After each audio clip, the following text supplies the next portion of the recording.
You're listening to Community Forum on KCCC 930 AM, sponsored by Eddy County, honoring God, country, and family, thriving with industry since 1889. Thank you for listening to Community Forum. My name is Johnny Chandler. I'm the owner of KCCC 930 AM and the host of Community Forum. And with me today is Paul Gessing. Paul Gessing is the president of the Rio Grande Foundation. How are you doing today, Paul? Doing all right, Johnny. Yeah, we're halfway through the legislative session. Yeah, go ahead and, we'll just get started for anybody that doesn't remember or for the multitude of new listeners I'm sure I'm getting every week. All right, well, let's just go ahead and why don't you go ahead and tell us what the Rio Grande Foundation's mission is. You can also mention a little bit about how best to follow you guys and to really keep up to date with Heirs Enchantment, your website and stuff like that. Yeah, so we are a public policy research think tank in the state of New Mexico. You can find us at riograndefoundation.org or errorsoфenchantment.com. And that is a blog site, the Heirs of Enchantment, riograndefoundation.org. Among other things, you can track our Freedom Index, which is a vote tracking tool that we use.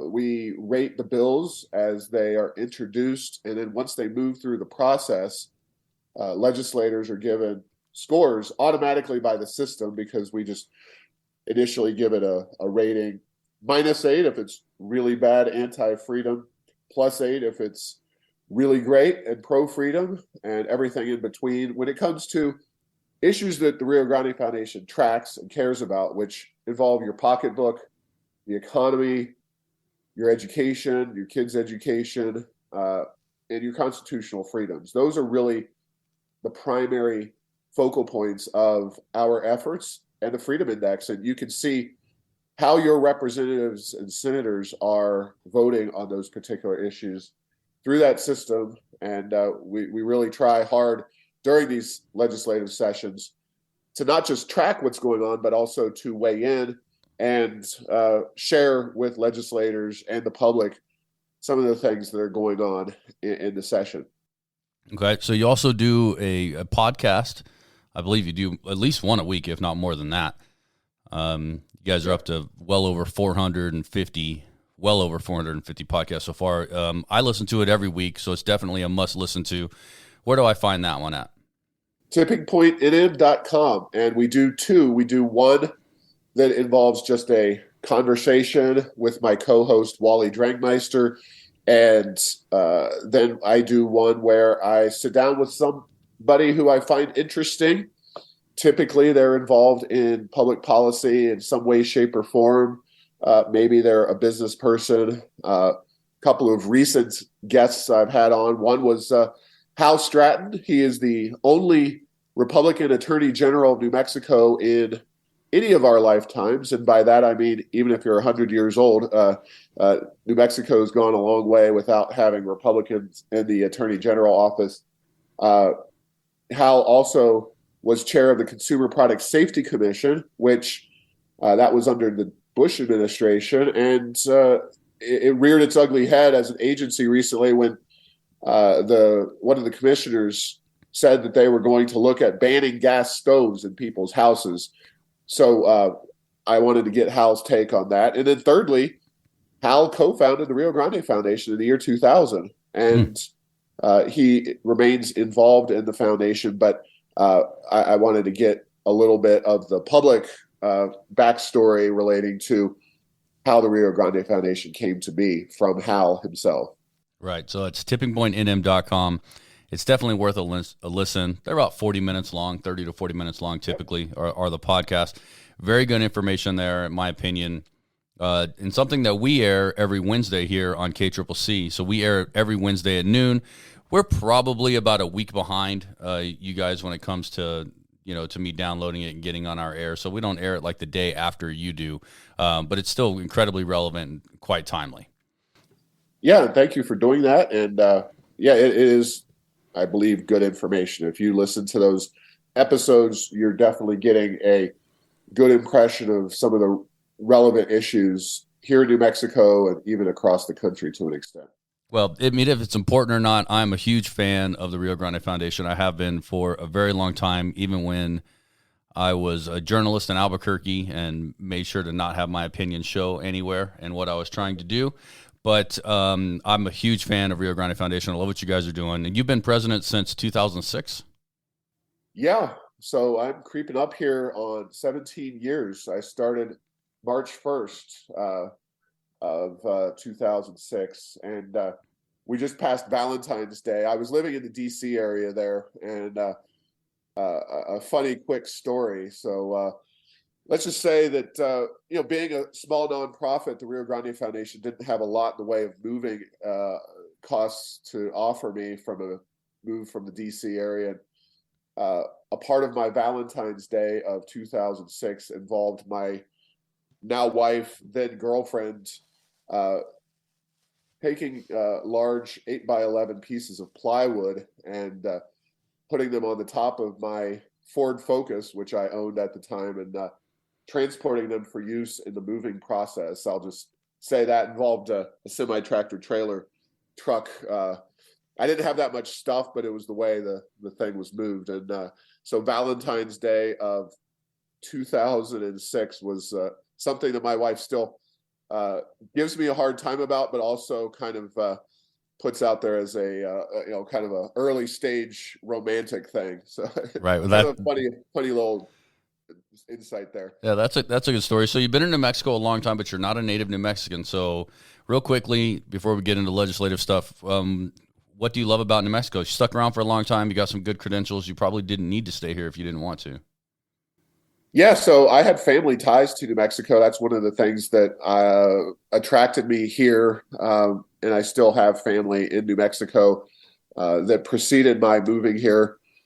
I really like the idea of being a policy entrepreneur and trying to make a difference at the state level. Washington, D.C. is a lot like, I don't know if you ever did it in your gym classes or whatever, but they had those huge medicine balls that were like 6 feet tall, and you had two groups of people kind of pushing it around, and the teacher would stop it if somebody got trampled by the ball. But that's what Washington, D.C. always felt like.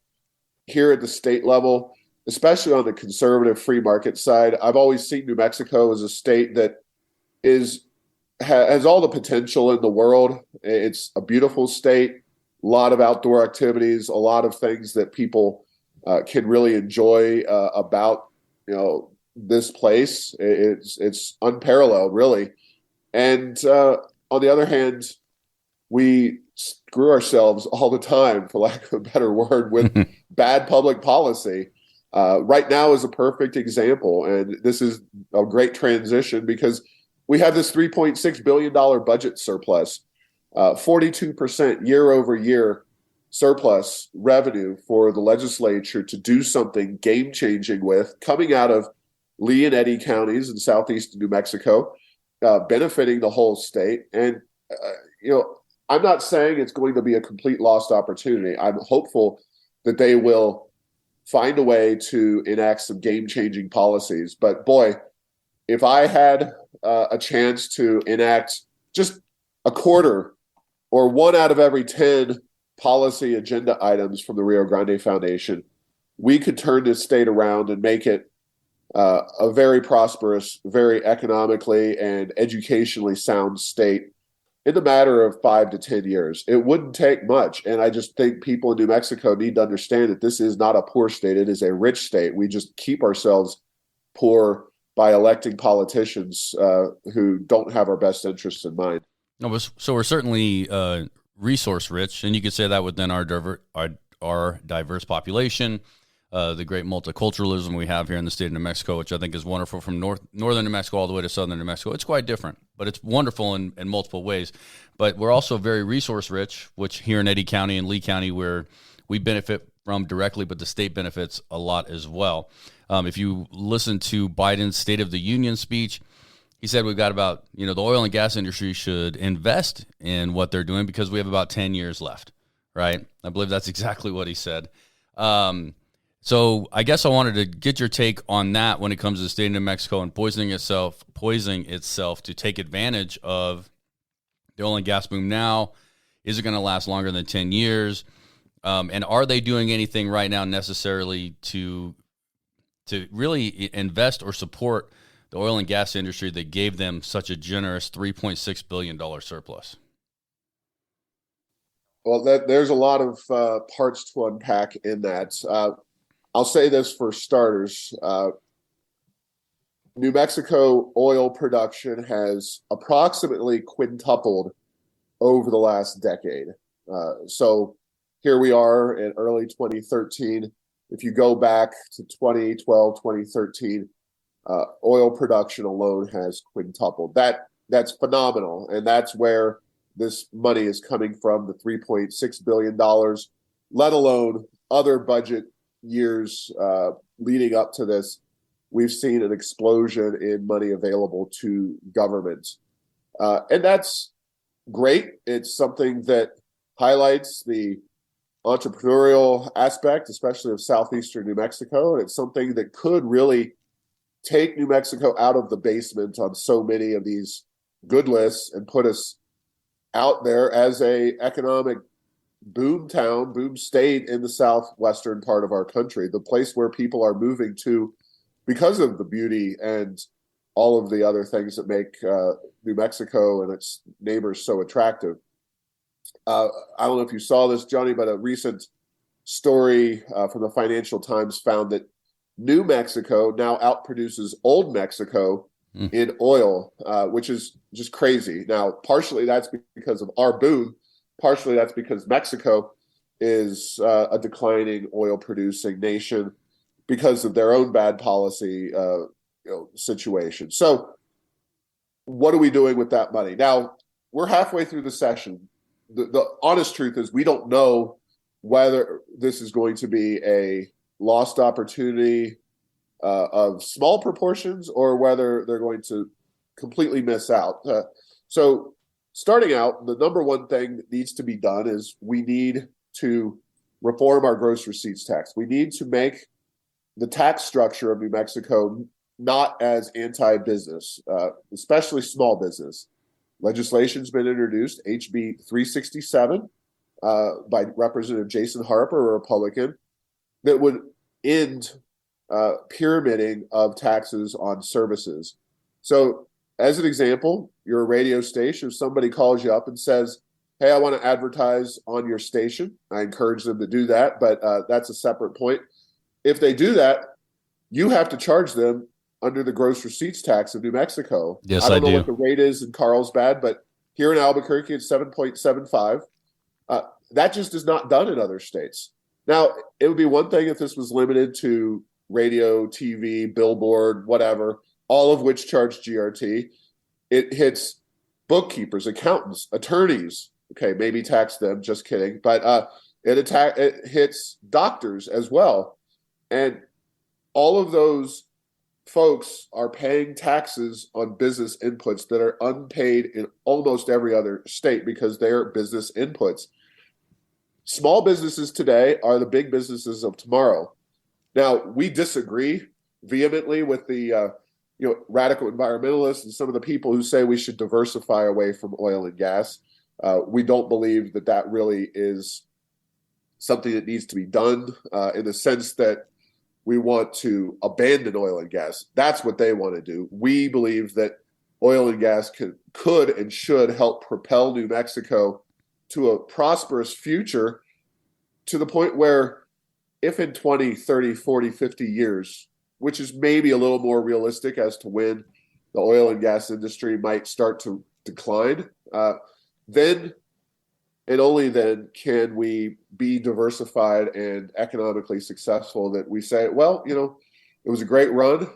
We got prosperity in part thanks to oil and gas, but at that point we won't be as beholden to it. But the idea that we should get rid of oil and gas for what? It's just ridiculous. So we need to make New Mexico a more economically attractive state to do business as a bare minimum. And that's what this legislation would start us on the road to doing it. To her credit, the governor's actually said she supports it.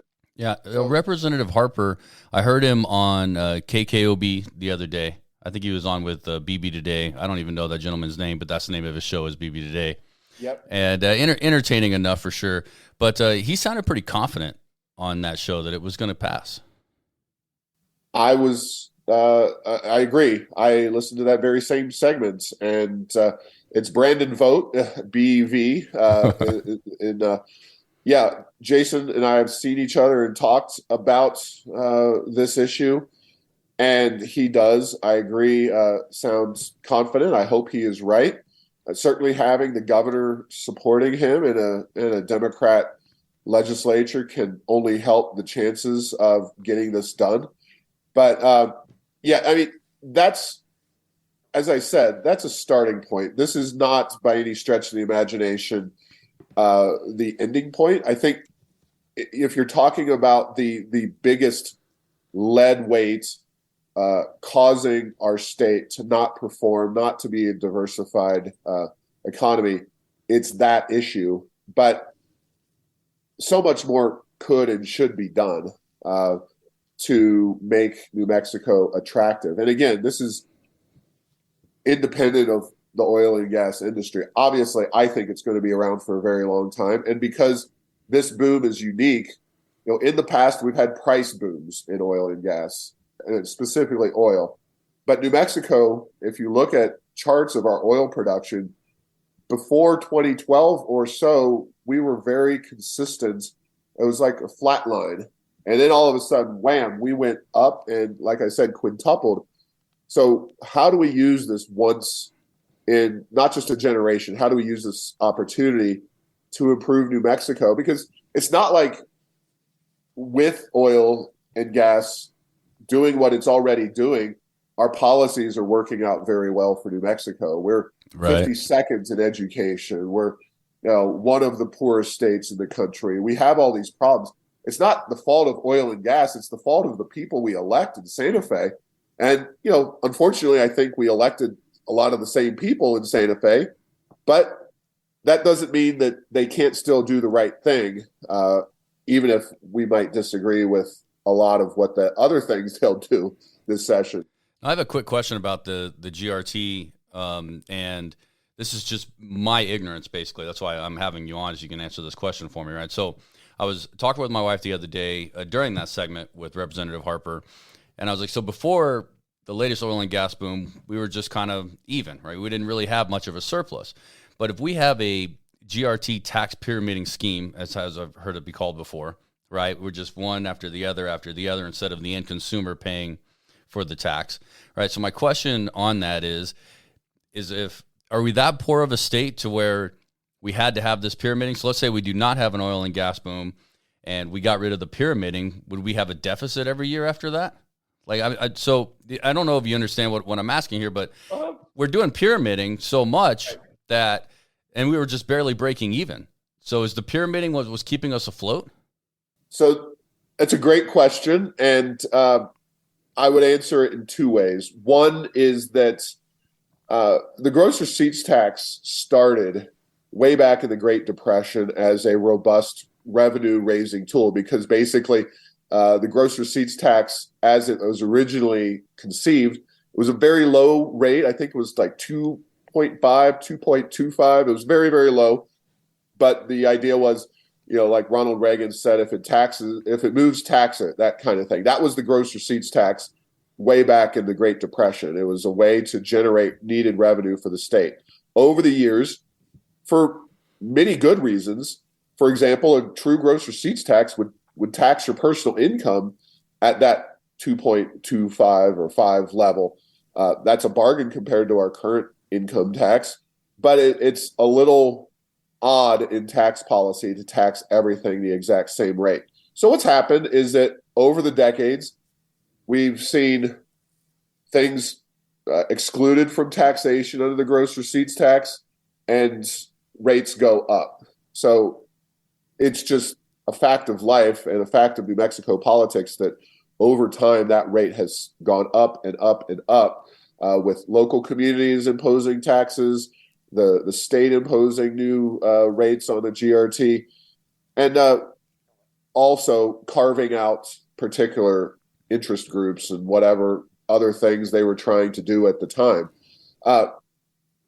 In a sense, unfortunately, because New Mexico legal code is so tied into the gross receipts tax, and it's being called a GRT and its concept, we're not fully abandoning it. We're just doing the thing that actually makes New Mexico's gross receipts tax so economically harmful in this, if we actually get it done by pulling out the services.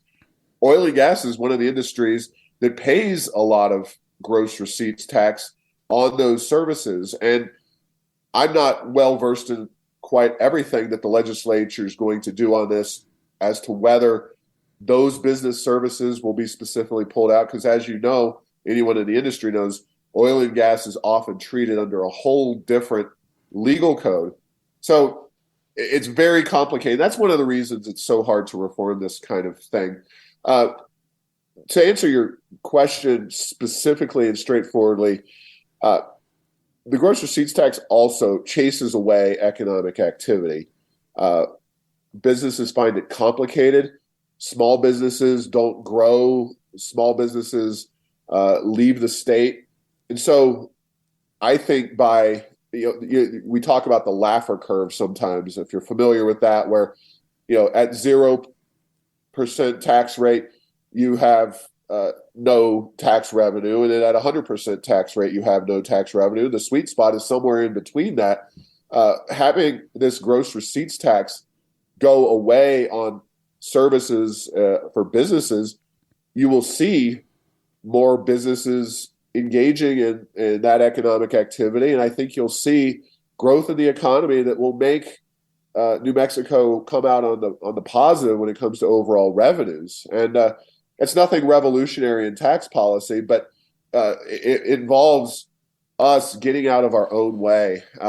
So I don't know if that really answers the question directly, but that's the way I would answer it.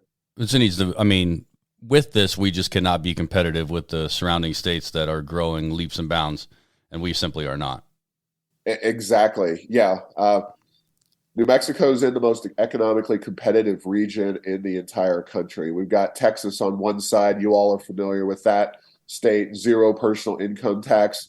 Yes, they pay high property taxes, but on the overall scale of things, Texas has much lower tax burdens than New Mexico does. Arizona just went to a 2.5%, something around there, personal income tax rates. Colorado has a taxpayer bill of rights where government is strictly limited in how fast it can grow, inflation and population growth. And in order to raise taxes or increase spending beyond that, you have to get a vote of the people. So we have, even on a blue state like Colorado, has some really strong protections for individuals over their pocketbooks and the money that goes to government. And we're just a state that's dependent on oil and gas and the federal government for its daily bread for a very long time. And we need to diversify while continuing to embrace oil and gas and maybe making the federal government a smaller component of what we do overall in the state of New Mexico. That would be certainly a dream of mine. Right. So I've always considered New Mexico, and when I lived in Albuquerque for 20 years, I want to say that this is how I've always thought about it, how I've always seen it, right, basically, is that, and this is just a crude example, but the big box stores, right, the Targets of the world, the Bed Bath & Beyonds, the Nordstroms, or any other higher-end store of that nature, even though those are national chains, they moved into New Mexico because they've saturated everywhere else. And if you know what I mean by that, is the idea that they've already went everywhere else. So now, in order to grow, they have to deal with the complications of New Mexico in order to continue to grow. Yeah, I think that's a fair assessment. And, New Mexico among U.S. states may not be as hard of a state to deal with as, say, a California or a Washington state or Oregon in certain respects, but we definitely have our challenges, and you're going to start your business in places that are easier to do business in. In New Mexico, it's a little tougher to do business in. And we don't have the population density as well. That makes a big difference. But,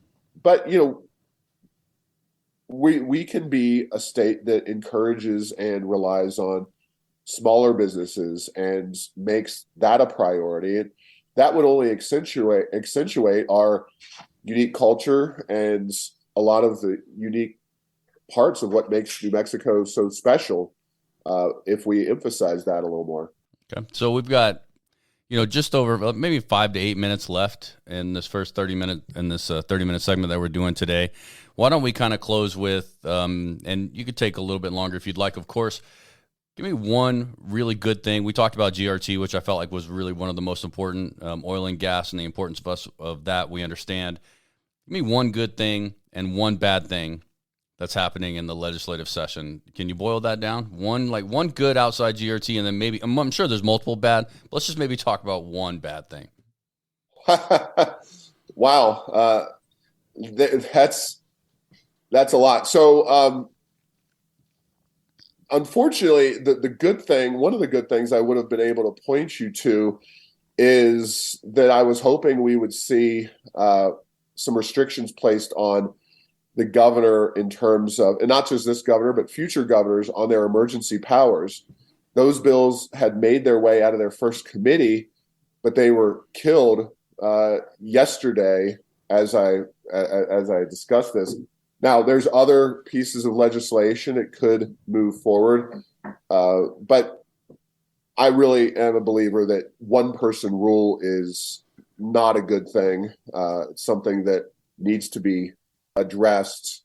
We're one of 8 states in the emergency still from COVID-19. We're almost 3 years into this. It's time to give the legislature a seat at the table. The idea would have been 90 days. Now, there's other bills that could easily do that, and I hope that those have success in the process, but it's something that we definitely need to do. What real quick on the GRT, that bill that I mentioned also would reduce the rate by 0.25%. Now, that's a small reduction, but it's HB 367 would take that rate down another small amount. And that's after going down last year, right? It went down the same amount last year. So it's confusing, as they always make things confusing. They did a 0.25% reduction in 2 parts. So 0.125 and then 0.125 this year. So if they were to pass a 0.25 this year, we would take the top, the GRT rate, the statewide GRT rate, from 5.125 to 4.625. So I hope that happens. And, really with all the money we have flowing in here, it's the least that can be done.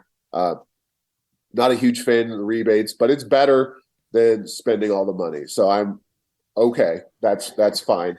In terms of the negatives, it's just, we have so much money flowing in here, and we're going to see so much irresponsible government spending.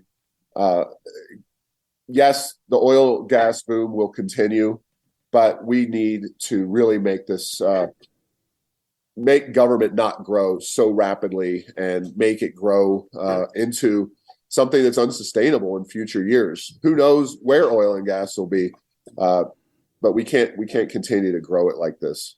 Right. Well said. So when's the last day of the session? Well, we are on, as of Friday the 17th. That's the midway point of the session. So it's 30 days beyond that. So I'm going to go with March 17th, I guess, or March 19th, I think. Sure, that's fair. 30 days after the 17th. And the 17th is momentous because that's when last year, you'll recall, Governor Lujan Grisham finally relented on the mask mandate. That was the last day of the session. And so the February 17th is kind of a momentous day in my household and around New Mexico for the fact that we finally got rid of an unscientific mask mandate. I have one more question for you, and then we'll go ahead and let you close with something or whatever you might want to. So the question is obviously the legislature is looking to go full time, for lack of a better term. They're looking to potentially be paid. How's that going? And do you have any opinions on that? I don't think they're going full time. I think the proposals that I see are 60 days every session with some staff, paid staff, maybe district offices, and some kind of payment to those legislators. I don't know if that'll pass. Or they'll study it. They've already got a study that they put into the feed bill. The feed bill is like the session funding bill. It's something that I think was inappropriate to do, but they did it anyway.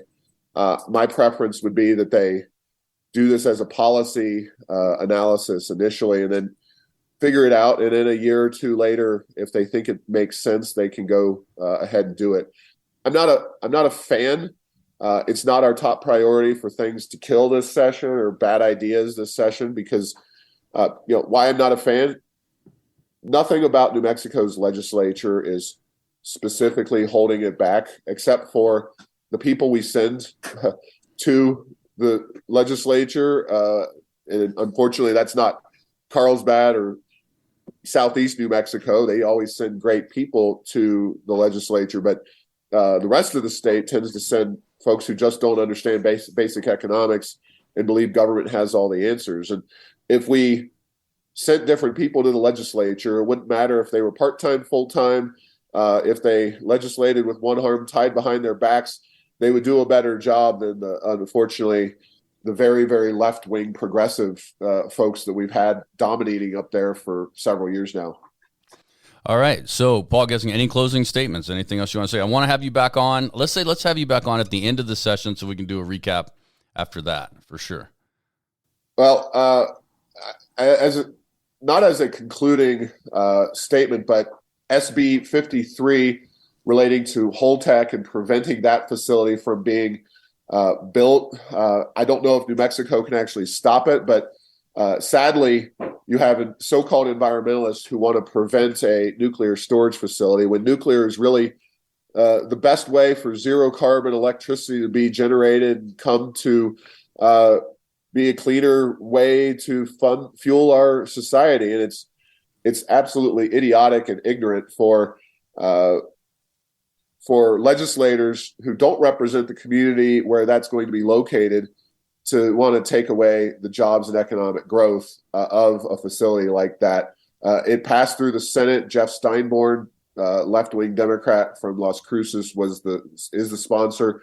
I don't know if that's going to die or not, but in general, this is the way this legislature operates. They say they want to do X, and then they do the opposite of X, and then they blame free markets and limited government and wonder why New Mexico is so poor and we suffer from all these statistics. Well, they could leave it stored there on the surface parking lot just north of Santa Fe and Los Alamos if they wanted, right? I mean, it could just stay out there in a barrel on a surface parking lot near a canyon that feeds the water supply.